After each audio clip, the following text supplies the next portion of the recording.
Gott kvöld og velkomin í Kompás.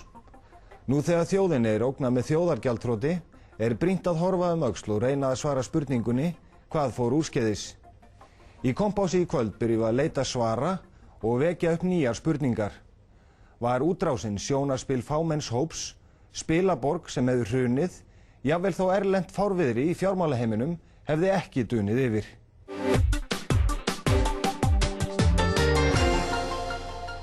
Svo virðist sem útrásin hafa mestu verið blekking.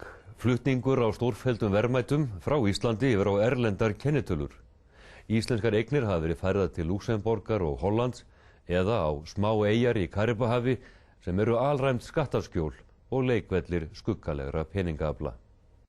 Öflugir lífeyrissjóðir og einkavæðing bankanna ásamt auknu viðskiptafrelsi hafa skapað svigrúm til útrásar íslensks atvinnulífs. Reistar hafa verið traustar stoðir undir sjávarútveginn með kvótakerfinu fiskur veiddur og seldur, samkvæmt framboð og eftirspurn á mörkuðum, það leiðir til aukins aflaverðmætis. Áhrif samdráttar í afla eru því minni en áður, þar sem stöðugleiki hefur tekið við af ringulreið.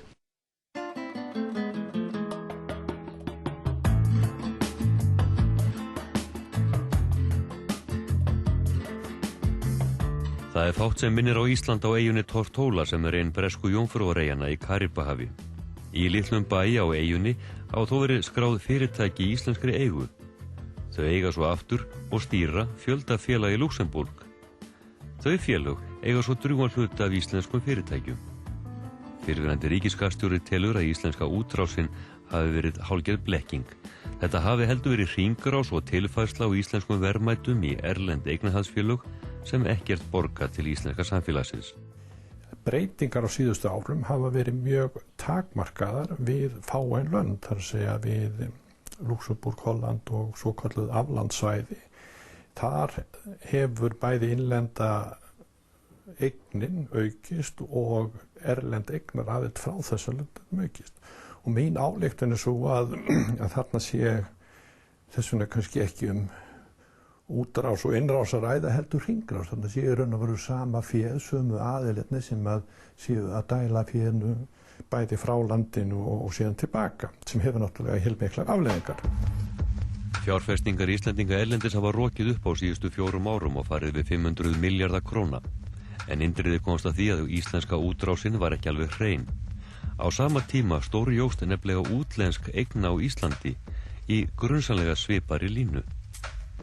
Mest úr þetta fyrirtæki í Lúxemborg, Hollandi og skattaparadísum eins og Cayman og bresku jómfrúareyjunum sem fjárfestu á Íslandi. Þetta eru sömu peningarnir til Indriði sem að farið í hring og bundist í stærstu fyrirtækjunum í Kauphöll Íslands, þar á meðal stærstu fjármálafyrirtækjunum. Og það þýðir það að tilsvarandi hluti af hagnaði fyrirtækjana hér á landi rennur til þessar aðila og rennur meira og minna úr greipum íslenskra aðila, bæði skattyfirvalda og annara, og skilar mjög litlu í raun og veru til þjóðarbúsins.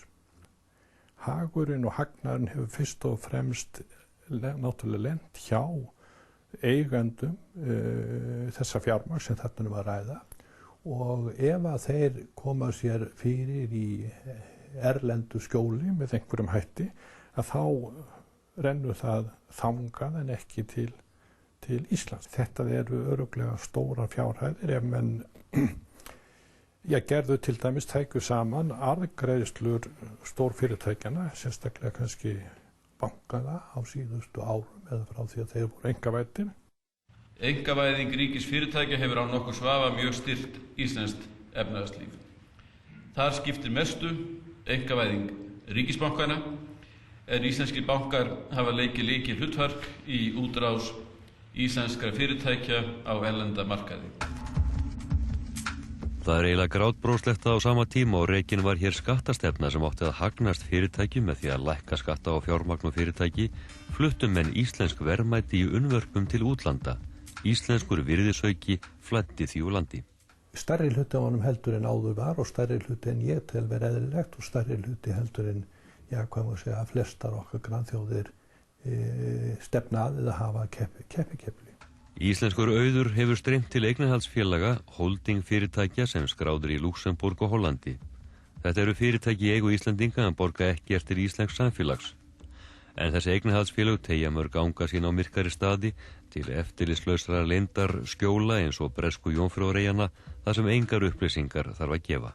Menn munu aldrei sætta sig við það að það verði ekki bara kortlagt ofan í kjölinn hvort að fjármunir hafa glatast undan þjóðarbúinu með óréttmættum hætti. Við endurheimtum aldrei traust. Við fáum aldrei aftur eðlilegt andrúmsloft í samfélagið, eðlileg samskipti milli manna nema þessi hlutir séu gerðir upp. Stoppsamningar tveggja íslenska ættarra eignarhaldsfélaga í Luxemburg gefa tónunum hvers konar kerfi hefur verið sett upp. 2 félög á Tortóla og bresku Jómfrúareyjunum, Quenon Investment og Sjapsburg Limited, stofnuðu fyrir 10 árum 2 fjárfestingafélög í Lux. Annað hét upphaflega Norður Atlantshafs fjárfestingafélagið en nafninu var síðan breytt í Gaumur Holding. Hitt hét Scandinavian Holding en nafninu var breytt í Meiður Holding. Meiður Holding var svo leyst upp fyrir 3 árum og gengu eignirnar ásamt eignum Bakkavarar Holding inn í hollenska félagið Exista BVF. Bakkavarabræðurnir Líður og Ágúst eru kjölfestan í Exustu en Gaumur hefur eignarhaldsfélag Baugsfjölskyldunar. Jón Ásgeir Jóhannesson virtist ekkert kannast við Tortóla eyju fyrir rúmri viku. Hefur þú komið peningum undan í Karibahafið og þaðan til Luxemburg? Nei. Getur þú staðhættað við mig? Já. Kannastu við eyjuna Tortóla? Nei, kannast ekki við hana. Og aldrei Þú þekkir þessar eyjur miklu Nei, Styrmir Gunnarsson þekkir hana vel en ég veit ekki hvað. Já, þú er að spyrja hann um það. Kristín Jóhannesdóttir, systir Jóns Ásgeirs, kannast aftur á móti við Tortóla, enda hún fórstjóri Gaums en ekki Jón Ásgeir. Kristín segir í samtali við Kompás að þessi tenging til bresku Jómfrúareyjanna hafi verið gerð að frumkvæði Kaupþings í Luxemburg og sögð vera hefð. Hún kveðst ekki vita hver tilgangurinn sé en fullyrðir að engir fjármunir hafi verið fluttir frá Gaumi Holding í Luxemburg til bresku Jómfrúareyjanna. Stofnendur og eigendur eignarhaldsfélaganna í Luxemburg voru fyrirtækin 2 á bresku Jómfrúareyjunni Tortóla, Quenon og Sjapsburg. Þeir sem skipuðu í stjórn þessara eignarhaldsfélagi Lux voru svo 3 önnur fyrirtæki með heimilisfang í sama pósthólfinu í Tortóla. Þau voru Starbrook International, Waverton Group og Beerfield Holdings. Það verið hins vegar svo að fulltrúar Kaupþings í Lux hafi komið fram fyrir hönd þessara félaga. Kompás fekk í té lista yfir fyrirtæki Luxemburg sem eiga rætur að rekja til skúfufyrirtækja á Roadtown á Tortóla eyju. Mörg bera það með sér af nöfnunum einum að vera íslensk fyrirtæki. Það er ekkert ólöglegt við það að eiga félag í Cayman Island eða British Virgin Island eða öðrum stöðum. Ef menn gera grein fyrir þessu félagi á framtali. Hins vegar er ekki þetta neita því að þegar menn eru með félag á þessum stöðum að þá skapar það ákveðna grunnsendir. Tilgangurinn með stofnun félags í skattaparadís er almennt séð oftast tvíþættur, annarkvort að dylja slóð fjármuna eða dylja eignarhald. Það getur í mörgum tilfellum verið erfitt að rekja þessa færslur þegar þetta er komið til þessar eyja til dæmis. Og í mörgum tilfellum þá getur verið að það sé ekki neitt óeðlilegt við það, en það að fá ekki upplýsingar um það og menn vil ekki gefa neinar upplýsingar, það getur sjálfur sér valdið grunnsendum. Nú þarf enginn að gefa upplýsingar, þetta er allt saman þarna í skugga. Já, en þá er það, held ég kannski fyrst og fremst að lítur að íslenskum skattyfirvöldum, er að sjá hinn endan á málinu, hvar fara peningar út úr Íslandi og hvar gætu hugsanlega verið skattsvik þar. Því eins og ég segi að mörgu leyti er þetta oft með mjög eðlilegar viðskiptalegar forsendur á bakvið. En þetta snýst væntanlega aðalega færslur fjármuna frá landinu eða færslur á kennitölum milli landa til svona aflanda einhverra og það er væntanlega tiltölu auðvelt að sigta slíkar hreyfingar frá öðrum venjulegum viðskiptum og skoða þær sérstaklega.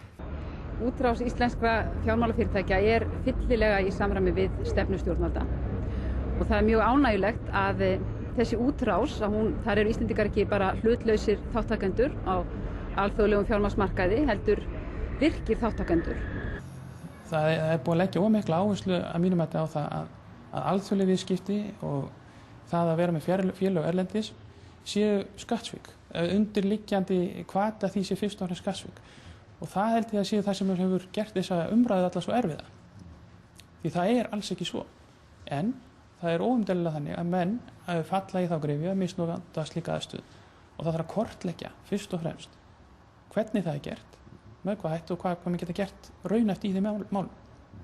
Og þá kannski vil ég benda sérstaklega á þetta sem að varðar reikninga, greiðslur sem fara héðan á offshore-félög og fá skýringar á þeim.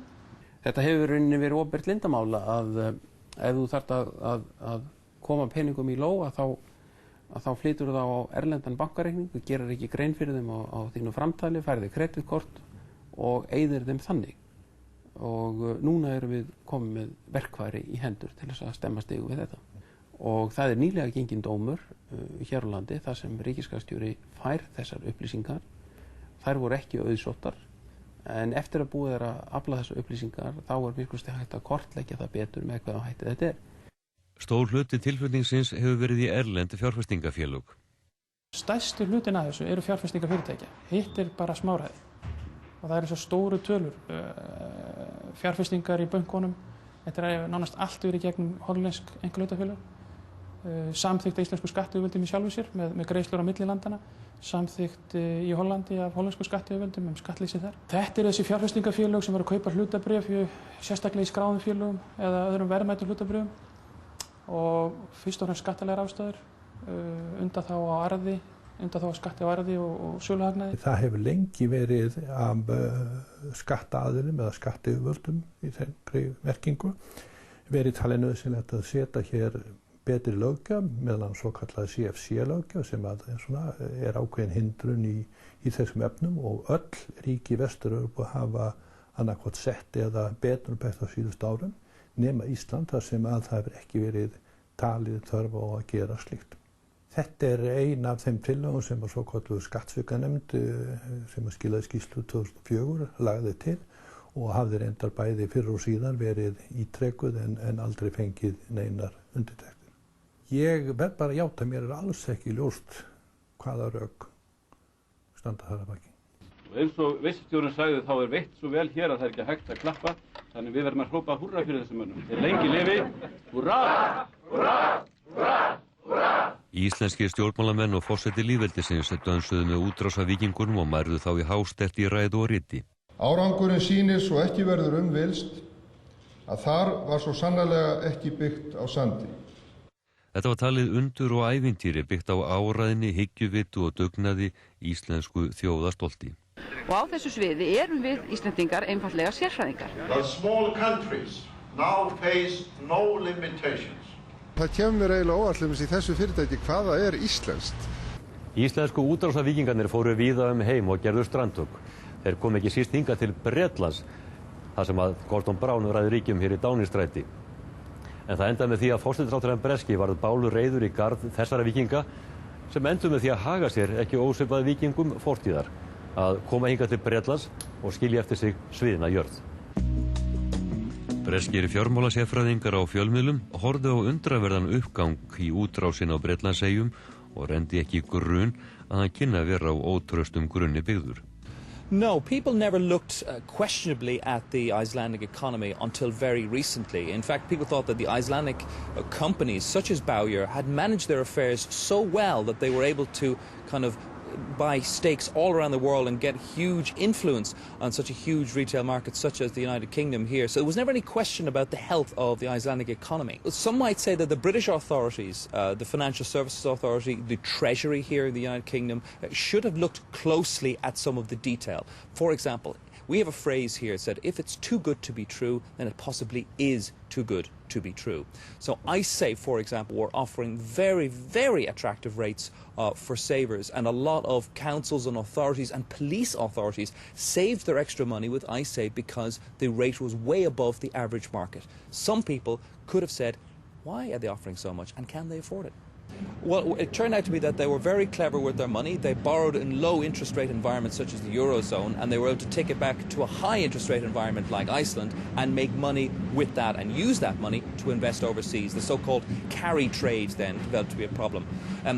Yes, people thought they were just very clever investors, very clever business people. They didn't begin to think that whether this could unravel, that this could go all wrong, and it has gone all wrong. Stórkostleg mistök við einkavæðingu bankakerfisins skýra hluta hvers vegna illa fór, segir Þorvaldur Gylfason prófessor. Það var lagt upp með dreifða eignaraðild að bönkunum. Það var lagt upp með þá hugmynd að Íslendingar þyrftu á erlendum bönkum hingað heim að halda af því að þeir höfðu miklu meiri reynslu af einkabankarekstri en við. En stjórnvöld hurfu frá hvoru tveggja í miðjum klíðum. Niðurstaðan var sú að ríkisbankarnir tveir voru færðir í hendur innlendra manna sem stóðu í nánum tengslum við þáverandi ríkisstjórnarflokka, manna sem höfðu enga reynslu af bankarekstri. Og ef eigendurnir hafa enga reynslu af bankarekstri, að þá meiri hætta en ella á því að ítrustu varúðar sé ekki gætt í rekstrinum. Og þetta á sinn þátt í því að minni hyggju að bankarnir uxu svona gríðarlega hratt á svona skömmum tíma. Við þetta bættist svo auðvitað það að eftirlit með bönkunum, skilningur á því að þeir máttu ekki vaxa á hratt, var af skornum skammti. Og þetta á við fjármálaráðuneytið sem hefði átt að hægja á vexti bankana með skattheimtu. Þetta á við Seðlabankann sem hefði átt að hægja á vexti bankana með því að beita bindiskyldu og hækkana, frekar að lækkana af ósk bankana eins og Seðlabankinn hefur nú viðurkennt. Og þetta á einnig við fjármálaeftirlitið sem hefði átt að leita erlendrar aðstoðar við að sníða álagsprófin að íslenskum aðstæðum. Þetta var grundvallar villa og þetta bara grundvallar meinsemd í okkar samfélagsgerð. Það að segja stjórnmál og viðskipti, þar með talin bankaviðskipti, eru vond blanda. Fyrir tæpu ári fjallaði Kompás hringavitleysuna í peningamálastefnu Seðlabankans, en þátturinn fékk litla athygli. Fræðimenn segja nú að vitlaus stefna hafi búið til bólu sem hlaut að springa með hvelli. Ég held að ein stór mistök sem voru gerð á Íslandi var það að Ísland ranga peningamálastefnu. Við höfum fylgt þessari stefnu sem heitir verðbólgumarkmið sem felst í því að þegar verðbólga hækkar þá eru vextir hækkaðir. Vandamálið það að þessi stefna sem kannski byggir á góðum hagfræðilegum rökum og á við stærri myntbandalag eins og Evrópu og kannski Bretland, að á Íslandi þá hefur þú þverf áhrif við það sem vannst er. Þegar vextirnir hækka á Íslandi, þá hvetur Íslandingar til að taka peningaláni erlendis, það hvetur erlenda spákaupmenn til að koma peninga inn til landsins, sem leiðir til þess að krónan hækkar. Það er innsprauta í atvinnulífið, hagvöxtur eykst, verðbólga eykst, Seðlabankinn hækkar vexti ennþá meira og þarna er komin á fót vítahringur. Þetta heldur áfram í smá tíma, öllum líður vel, fólk hefur ímyndað því að vera ríkara eins og fólk hafði á Íslandi. Þangað til á endanum á deginum að þá er gengið komið algjörlega á skjön við hið undirliggjandi hagkerfi. Þetta er bóla sem menn vissu að myndi springa hratt. Og það kemur verulega óvart að Seðlabankinn skyldi ekki hafa gert sér grein fyrir því með því að halda genginu lægra og safna upp í varasjóði. Við sjáum hér í Luxemborg að það er hægt fyrir lítil ríki að skapa sér gífurlegar tekjur með alþjóðlegri fjármálaþjónustu. Síðustu ár hefur verið talað dygrum rómu það hversu útrásin hafi skilað miklu fyrir þjóðarbúið. Meira að segja nú þegar sviðin Jörð sig við minnt á þetta. Ég dreg í efa að þessi ávinningur hafi verið svo mikill sem að menn vilja vera láta. Það er ómótmælanlegt og þá hefur þetta skapað atvinnu hér í þessum fjármálastofnunum og vellaunum störf og svo framvegis einhver tímabundi og það ber kannski að þakka en stórkostlegur fjárhagslegur ávinningu fyrir landið sem slíkt ég og eftir að sjá að menn sýni fram á það með öðru heldur en fullyrðingu.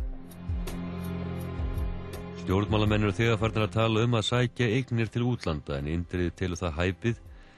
Menn nýttu sér einfallega það að stjórnvöld sváu á verðunum og nú þegar íslenskur hlutabréfamarkaður er hruninn virðast þeir hafa tapað mestu sem keyptu bréf á háu gengi síðustu misseri. Þeir sleppa líklegast best stóru kjölfestu fjárfestarnir sem margir hverja hafa fengið arðgreiðslur inn á reikninga erlendu eignahaldsfélagana. Ef að þeir hafa eins og virðist hafa verið auðvelt að komið sínum tekjum á þessa staði þá hefur það allavega verið að dregið verulega úr því tapi sem þeir verða fyrir með upplausn félagana.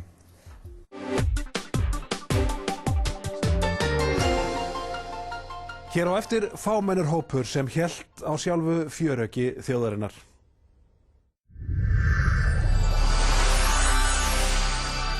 Samfilm kynnir nýtt á DFT, Iron Man, hetjur fæðast ekki.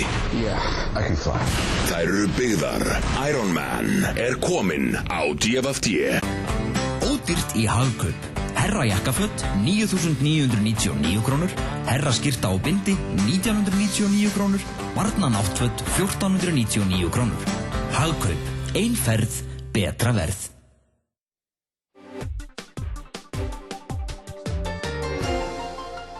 Tímaskeið nýja hagkerfisins á Íslandi leið undir lok á dögunum. Það reyndist býsna innistæðulítið. Lítill hópur manna leiddi þennan hrunadans og stjórnmálamenn stigu með þeim sporin. Almenningur var sleginn blindu en þarf nú að horfast í augu við hættuna á þjóðargjaldþroti. Afneitun ekki valkostur.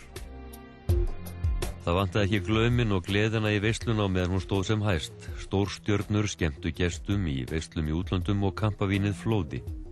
Auðmennirnir reistu hallir, keyptu snekkjur, þyrlur og þotur. Með einkavæðingu bankana komu ofurlaunin. Bjarni Ármannsson, bankastjóri hins einkavædda fjárfestingabanka atvinnulífsins, FBA, var fyrstur.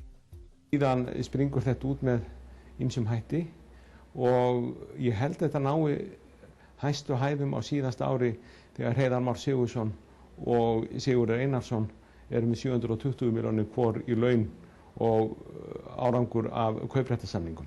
Ég hef grunnað það að þegar allt lagt saman í ofurlaununum að þá hafi kaupaukar þeirra sem sátu veisluna numið milli 80 og 90 milljörðum. Raunverulegu laun kaupþingstoppana voru líklega ekki nema ríflega 200 milljónir króna á liðnu ári. Restin verðlítil réttindi í dag. En mennirnir með hálaunin urðu að búa flott í útlöndum. Jón Ásgeir á Manhattan, Björgólfur Tóri í London, þar sem fermetraverðið svimandi hátt. Sigurður stjórnarformaður Kaupþings keypti nýverið hús fyrir ríflega 1,5 milljarð í London, segir breska pressan. Í svipuðum verðflokki var fasteign Hannesar Smárassonar í stórborginni. Það eins og jörðin hafi gleypt útrásarvíkinginn Hannes Smárasson. En síðast að vita var aðsetur hans að það var að skráða til heimilins hér númer 59 við Pont Street í Knightsbridge, auðmanna hverfinu. Hér kosta fasteignar frá 1 milljón pundum eða 200 milljónir króna og allt upp í 3 milljónir punda eða 600 milljónir króna. Það lítur allt út fyrir að þessi fasteign Hannesar hafi verið í efri kantinu þarna. Heildarvelta rekstrarfélag sem verða þá í eigu FL Group eftir þessi viðskipti verður rétt tæpir 100 milljarðar. Hannes var hetja fjárfestanna, halað inn fyrir FL Group 20 milljarða á taktískum kaupum og sölum á útlenskum fyrirtækjum. Hannes starfaði áður við hlið Kára Stefánssonar í Decode, en viðskiptum með hlutabréf þess fyrirtækis markaði upphaf bólunar að mati Vilhjálms. Og þau eru dæmigerð fyrir það að þarna höfðu þeir sem áttu viðskipti ekki hugmyndum hverjar voru væntanlegar tekjur félagsins. Það hefur aldrei fengist á hreint hverjar eru tekjumöguleika félagsins, allavega innan þeirrar framtíðar sem að hinn venjulegu fjárfestur hugsar. En hlutafar sáu bréfin sín bara hækka. Baugsmenn lögðu undir sig hálfan tískubransan í Bretlandi, bankarnir rökuðu inn 20 milljarða hagnaði og FL Group var Sputnik fyrirtækið. En áhættusama fjárfestingar þess í American Airlines og Commerzbank hrundu á síðasta ári og Hannes fór. Vilhjálmur benti á fúna innviði í FL Group, svimandi háan rekstrakostnað, vafasamar greiðslur fyrir skemmtiferði stjórnarmanna og undarlega leið til að búa til peninga. Tengdir aðilar seldu hverjum öðrum kompani og yfirverði og gátu þá aukið eigið fé og aftur tekið lánað á það. Og svo að bætast í hópin eitt félagið viðbót sem heitir Sterling. Viðskipti með Sterling flugfélagið fram og tilbaka og stighækkandi verði þótti dæmi þennan leik. FL turn þeirra Hannesar, Jóns Ásgeirs og félaga hrundi og nafninu var breytt í Stoðir. En voru í því húsi fúnar Stoðir. Þegar Glitnir féll fóru Stoðir í greiðslustöðvun, allir bankarnir féllu og vegna kross eignahalds og skuldatenginga kunna fleiri fyrirtækja fara illa. Hópurinn sem að satt við spilaborðið var ekki ýkja stór. Eins og ég hef talið saman í huga mér, að þá tel ég að þetta sé það bil 30 einstaklingar. Og þann nú svona eins og mig rekur minni helst til, þá nú fáar konur í þeim hópi. En þetta er ekki stærri hópur en 30 einstaklingar 30 kallar sem að hafa leitt þjóðina í þessa eyðimerkurgöngu. Þú fullir það að þetta sé 30 manna hópur sem setti Ísland á hausinn? Já. Vilhjálm vill ekki nafngreina þessa menn, en þarna hljóta eiga að vera Björgólfur Thor og Björgólfur faðir hans ásamt Magnúsi Þorsteinsinni, þriðja mannanum í Samson. Bakkavaðarbræðurnir Lýður og Ágúst, strákarnir í Kaupþingi, Sigurður Einars, Hreiðar Már og Ármann Þorvaldsson. Baugsfólkið Jón Ásgeir, Ingibjörg kona hans og Kristín systir hans. Gunnar Smári stýrði fjölmiðlaútrásinni og nafni hans Sigursson forstjóri Baugs. Pálmi Haraldsson í Fons og Jóhannes Kristinsson, Magnús Ármann og Þorsteinn M. Jónsson sem voru í FL með Hannesi Smárasinni sem var áður að vinna hjá Kára Stefánsson í Díkót, Kristín Björnsson og Magnús Kristinsson, Bjarni Ármannsson í Glitn og Róbert Vestmann, Ólafur Ólafsson, Karl Vernesson og Þorsteinn Már Baldinsson. Mögulega vantar einhverju á þessa bekkjamynd, en athygli vekur að þarna eru bara 2 konur. Náttúrulega öll þjóðin ber ábyrgð á þessu. Þjóðin hún horfði á hlutina gerast fyrir fram að sig, en með grillur í augunum, með glýju í augunum. Þetta var svo fínt og þetta var algjörlega framandi. Við vorum að ganga inn í algjörlega nýtt umhverfi og öllum þótti þetta voðalega fínt, en þeir sem spurðu spurningana og skildi ekki, að þeir voru bara öfundsjúkir lúserar sem að sátu villismegin við borðið og kannski bara vildi ekki spila með í villisunni. Skortur á eftirliti með vexti bankana og andvaraleysi í stjórnarráðinu smitaði frá sér út í samfélagið, þannig að allt of margir voru grunnlausir.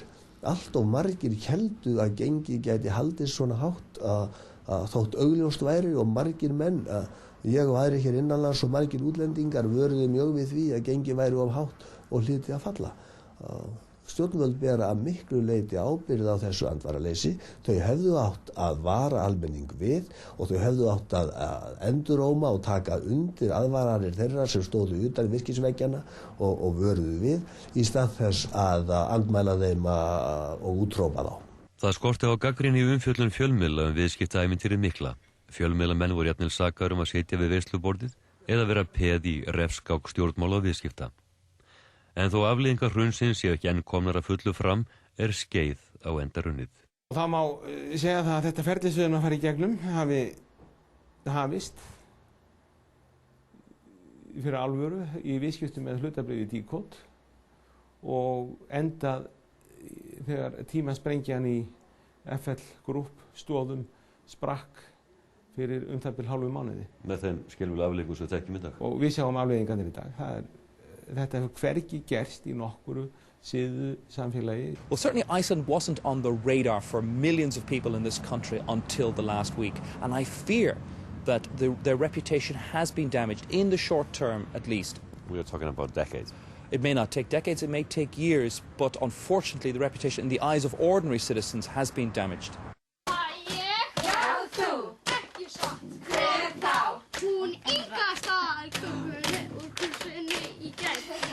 Afneitunarsöngur hinna fullorðnu sem þegar farin að heyrast af alvarlegri toga en saklaus söngur barnanna. Smátt og smátt stíga víkingarnir fram og kenna ytri aðstæðum hvernig fór eða óvinveittum stjórnmálamönnum hér á landi eða í Downingstræti.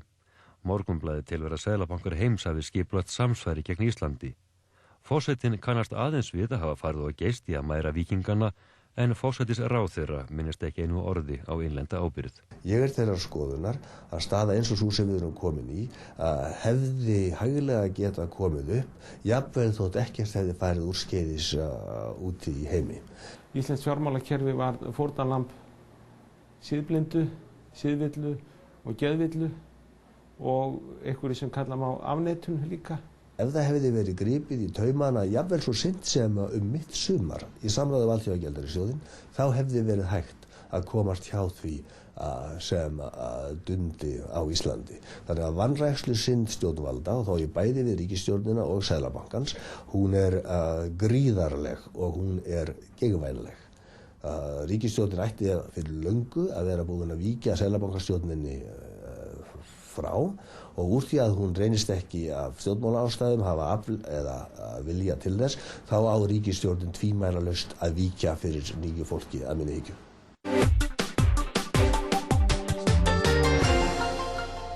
Við minnum á netfang þáttarins Kompás hjá stöð2.is. Þangað má senda ábendingar til þáttarins áhugaverð mál. Kompás lokið, góðar stundir.